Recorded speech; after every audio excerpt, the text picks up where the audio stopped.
All right, it's good to see everyone. I first want to start out by giving a shout out to our staff that helped set up training camp. There's a lot of time and effort that goes into that, not only just to make everything functional for our team to practice, but also to set up a great experience for our fans who were excited to get on campus here and feel their energy and passion for this team. We're pumped up about that. We love the excitement that's coming from the fan base. You can feel that in the city this summer. I felt it all the way at Cooperstown this year. I took my son to a baseball tournament down there. There was about 8 teams from this area. And all the kids found me, and I answered probably more questions than I'll answer today. And I love it. It brings energy to our organization as we continue our climb. We understand that this is a year-to-year process. You can't bring the things from last year to this year in terms of production and numbers. You start fresh, and that's what is beautiful about this game. I challenged my front office staff to read this book called Wisdom of a Bullfrog by Admiral McRaven, and one of the chapters was talking about the only easy day was yesterday. And that's going to be our approach, is a daily approach, a daily effort. The work ethic has to go in training camp this year for us to reach our ceiling and really define who we're going to be in 2024. The chapter also talks about like the character of the people that are leaders in that space, and it talks about passion and stamina to do it over and over and over again, the resilience, coachability, grit. And the beautiful thing is the way that we scout our players and the types of people we bring in this organization, they have to have that, and we constantly are very intentional about developing those traits as well, which makes me feel really confident that, again, we're going to be able to reach our ceiling and have success. Some of the topics I want to hit on, rookies, excited to have all the rookies here for the first practice tomorrow. It's really important that they get as much time as possible in practice, so we're happy about that. They also get a really cool opportunity to learn from the vets that we have on this team that are going to help show those guys how to play at a high level in the NFL, but also through the ups and downs, how to overcome some adversity as well. So again, we're just really excited about the makeup of our football team. 2 guys were added since we broke from off-season programming. Mercedes Lewis comes back. I think you all know what he means to this football team, to both of us. He's a special man, a special leader, and still has gas in the tank to help us on Sundays and still be effective. We also added DeAndre Carter, a player that has a lot of speed that can add to the competition in the receiving room, and also on special teams as a returner. One topic, the defensive end position has popped up multiple times. Listen, it's in the front office, our job to look at every option that's out there to improve our football team. We feel really comfortable with the guys that we have on our roster now, and I'm excited. We're both excited to see Travis and Eric really put their hands on those guys and develop them as we go through the beginning of training camp. But we will always have our eyes, on the list of players that we could potentially bring in. In terms of designations to start here, Karan is going to start on NFI. He has done an outstanding job this offseason working and rehabbing. We love his work ethic. That's one of the reasons why he's here. He's progressing. Everything is positive, but I don't have a specific timetable right now. And then Chroma, the defensive end, he's going to start on PUP. Had an issue with his finger, small operation. Don't have a timetable for his return either. And then our guys are checking in right now, and they're going to run their conditioning test this afternoon. So if there's any updates to that list, we'll make sure that information gets to you. I'll pass it over to Coach. How's everybody doing? Good? Guys have a good summer? Sure. Yeah, it was. It was short. So we started off on Monday. I brought the staff, coaches, and their families, executives, and the head staff members over to the house. We have a welcome back party every single year. And I think I counted 18 kids in the pool at one time. I mean, it was, and yes, I did have a lifeguard. There was a lifeguard on duty, so it was good. But we had a good time, a lot of good food, and a lot of good fun, a lot of good laughs. So that was really cool. So we got 50 days, right? 50 days before the first game. You know, it's time to go, right? It's go time, and we're excited about that. Great to have the players back in the building. Really building off of the 9-week program that we had. So it was the whole mind, body, spirit. We're trying to really do a great job of building those guys up, and then we really challenged the guys in the summer to level up. To really level up in their conditioning, level up in their mental aspect of the game, knowing the scheme, studying, and being on it. So those all lead to execution. And that's really what we were doing there. And the guys, we'll see today. We'll put them in the bod pod. We'll put them in, see where their body comps are. A lot of good reports so far in terms of the weights. And then we'll do our conditioning test today as well. We'll be able to see where they are from there. And then I have my team meeting today at 2:00. And really the message for those guys is going to be, leading from the front.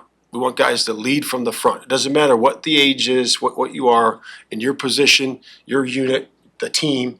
We're going to give you the keys to drive the car and lead from the front. That's going to be the main message today with those guys, and I'll get in more depth with those guys as we go.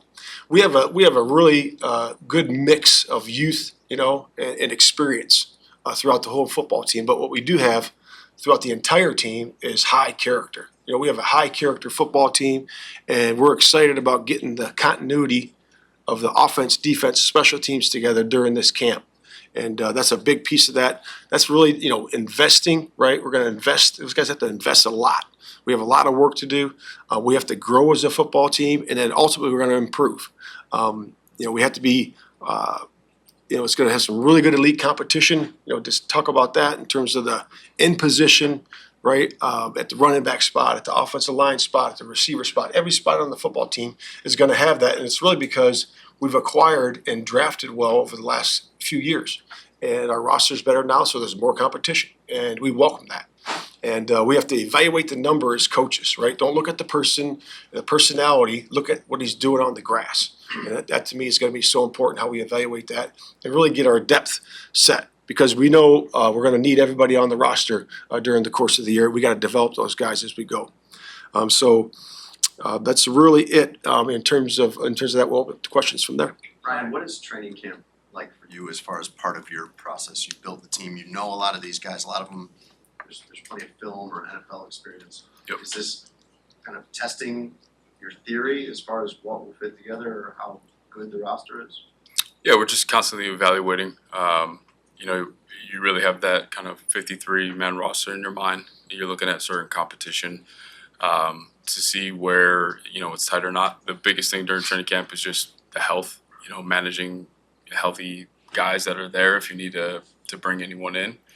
And really just watching that competition. That's what it comes down to. I don't know if I answered your question. Right, extending off that, what's your process of sort of identifying the big picture goals for this team while also kind of being aware of where they're at right now?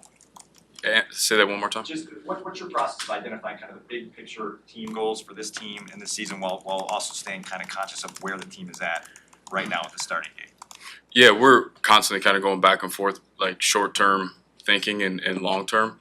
But right now, this is kind of a different situation we've been in the first 2 years. A lot of these position battles are going to be tight, and it gets harder and harder to kind of create that 53-man roster just because there's an influx of talent. So it's challenging, but it's a good problem to have. You brought up the defensive end issue without us having to do it. What do you need for a fit there? Are you waiting for prices to come down? Are there people on the market that intrigue you, or do you want to see whether some of them shake free closer to cut day? Yeah, I don't really see it as a defensive end problem. It's our mindset is always how can we make a position group the best we can possibly make it and deep as we possibly can make it. So it's like I said, just really leaning on Travis and Eric to continue to develop the players that we have in and see, especially when we get pads on, see how they do. We saw some really encouraging things during OTAs, but we all know this game is played in full pads, so we want to see that process through. Ryan, Very there different is, from- there's real expectation for this team this year and for Caleb Williams. How fast do you think, from what you've seen so far, that he can pick up the offense and be the Caleb Williams that you guys scouted and saw play at USC? I'll take that one. So really the level up, for him in the summer is really, he's done a really good job with that, studying. Shane and those guys put together a really good program for him to be able to study and level up that way. And, we're looking for improvement every single, I just texted him, just a couple minutes ago about, looking for improvement from the first practice to the fourth practice. We'll take a day off and then we'll assess where he is. And then we're going to do the same thing again for the next stack of practices. And if we look back and then when we get to the 50 days and we're at the opener, he's going to be from here, he's going to be all the way here. So the concepts were there in the summer, did a nice job learning those, formations, motions, everything that we asked him to do. And he's going to level up from there and keep doing that during camp. Matt, in the spring, you talked about Rome, his learning style, and just how much that impressed you. Yeah. For a rookie receiver coming into such a crowded position room, what does he need to do to carve out a role for himself? Yeah, just keep learning and getting the exposure and the experience. That's guys go through 1-on-1s, 7-on-7, our team drills when we do our Cincinnati practice. That's going to be really good to see him go against different skill sets there, and he's just got to compete. And do exactly what he did in college. He's going to understand it's a little bit different up here because the guys are a little bit tighter on you. They're a little bit better, and it's going to be more elite in terms of the competition. He's just got to get used to that. Once he gets used to that, he's going to be fine. Ryan, just a follow-up on the pass rush. Mhm. What was your evaluation of Yannick Ngakoue last season for you guys? Yep. And how in the loop or involved have you guys been in his recovery from the injury? Yeah, so I'll work backwards. So with the physical therapy, our athletic training group has been a part of that all the way through. Evaluation wise, I think once we got Montez, you saw the sack rate go up for really everybody. So I think it enhanced everyone, but really enjoyed our time with him. Thought he did a nice job, brought some leadership, so it was positive. Is he healthy now? Our guys haven't put their hands on him. He's been doing physical therapy in a different place. So I can't really answer that. What was the consideration in having Caleb Williams come in as the number one quarterback on day one as opposed to having a rookie veteran apprenticeship or a competition? And what do you see as the benefits of having him number one right from off the bat? And what are the pitfalls that you want to avoid? If that's your call, Matt. Yeah, I mean, for me, it's just believing in Caleb. Putting him in there and let's go. I think that the expectation is him to be the starter. He is the starter when we drafted him, and that's where we put him in. We put him in the position to be that, and we're going to do a great job of supporting him to get him ready for the first game. Do you anticipate playing him more than you would a normal quarterback in the preseason to try to get him ready for the start? Yeah, we talked about that in the spring a little bit, looking back at what some other guys have done in the past. And yeah, we certainly want to do that, and we'll take that week to week. But there's value in really all the reps when you think about it because he's going to be going against the one defense. In preseason games, you don't get all the looks sometimes that you would get during practice. So I think there's equal value to going against the ones, every single day and also getting some of those preseason reps as well. Have you mapped out how many snaps they'll get in preseason? Have you guys talked about that? Yeah, we've looked at it. We're discussing it, but we haven't made any decisions, but certainly want to get them some reps. I know the guys last year got 45 to 55 reps, in terms of those guys. And we're looking at that, right in that range. We'll see. But again, it's always week to week because you got to see what the health of your line is and where everybody is. But certainly all those exposures are equally as valuable. Right, you said in the offseason it was gonna be really hard to make this team. Do you feel like this camp, going into this camp, is gonna be one of the most competitive you've seen in your time here? I do. I really do, and we've talked about that a lot the last few days. We're excited to have that, and I think the beautiful thing about that competition is it brings the best out of everybody. You got to be on top of your game. I talked about it before. You got to have competitive stamina to be able to do that over a long period of time, and that really should develop. Our depth level players are guys that are trying to be starters versus rotational guys. So we're excited about it. You told us you've gone through contract negotiations with an older player before who didn't have an agent. Yeah. What was it like having a rookie who was self-representing but told us multiple times that he would not be the one handling the process of his contract getting done? Yeah, it was positive. I think the takeaway that I learned when I first got here with the first situation it just takes a little bit of time and patience. But for the situation, it was positive, and it just was, continue to educate, continue to communicate at a high level. So I'm glad it all worked out. You talked about Confirm some of the things Go that. ahead, Brandon Taylor. you talked about needing to have the pads on for the defensive ends. Mhm. Obviously, that extends to offensive linemen For sure. as well. What's your comfort level with that group as a whole? You've been able to make a few moves. Yep. Most of the guys have returned. O-line or D-line? O-line. I feel really good about the offensive line. Obviously, we're excited to see Darnell take the next step. I know he has the opportunity to be pretty special. Braxton's coming along and continuing to get better. And then we have, with Bates and Coleman, competing inside. I think there's opportunity that we can be really talented and deep. And one of the kind of tough things we've had to deal with the first 2 years is just a lack of depth and not enough versatility to really create the best five from week one all the way to the very end of the season. So we're happy with that group, but obviously they got to continue to work, get better, and again build that chemistry together. Can you confirm some of the things that Pro Football Talk reported about the negotiations with Caleb, meaning he asked the Bears not to use the franchise tag, he explored creative tax strategies like getting paid as an LLC and getting forgivable loans. Is that correct? And what were the conversations like specifically with the franchise tag ask? Yeah, so I'm not going to get into the negotiation and what's asked, what's not asked. Just for general knowledge, it's very common for different things to be asked for in the very beginnings of negotiations. So it wasn't anything shocking in terms of what was being asked for or anything like that. But at the end of the day, I'm glad it worked out and pretty kind of standard. Brian, with Caleb, you had all the football information. Yeah.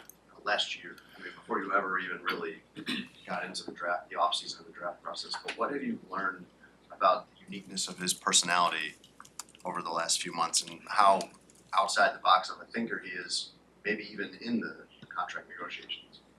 Yeah, I think first of all, he's a really bright kid. I think he has the ability, when you see him interact with his teammates, to interact and have relationships with everybody. Very mature in the way he approaches things.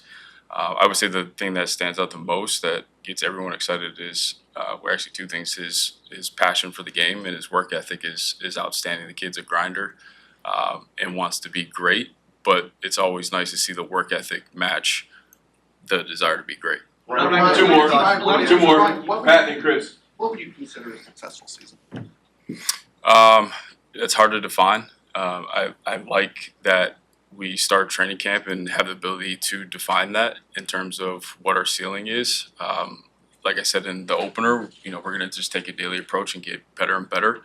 I just want to continue to improve. Our goal, never backed away from it. Our goal is always to win a Super Bowl and to take the division. And I feel like we're continuing to get closer and closer to that. So I'm excited to find out what that ceiling is. Right. For a lot of teams with these rookie quarterbacks, you hear about the process of preaching patience and understanding kind of this development part. With Caleb obviously stepping in as a number one right away, how would you kind of define your expectations and hopes for him as a rookie this year?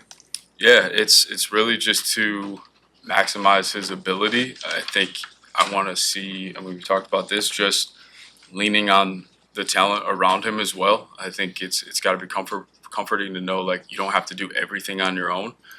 Which makes it a pretty good situation for a young quarterback. And really just there's going to be adversity.